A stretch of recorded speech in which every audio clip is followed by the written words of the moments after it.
sallallahu aleyhi ve sellem kullanıyor. Anasından doğduğu gün gibi tertemiz olacak.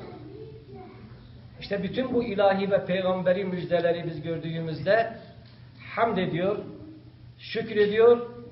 Diyoruz ki elhamdülillah, Allah bizleri Müslüman halk etti. Elhamdülillah bizi ehli salat halk etti. Elhamdülillah ehli siyam bizi halk etti. Elhamdülillah İslami bir mefkureye sahip olarak bu ortamda Allah Subhanehu Tebarek ve Teala bize hayat hakkını tanıdı.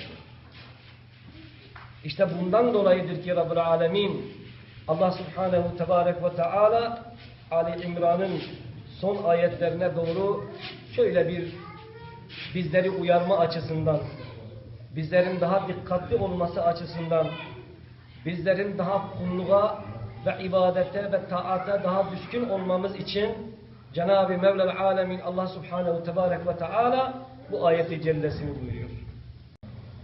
Hayy alel felah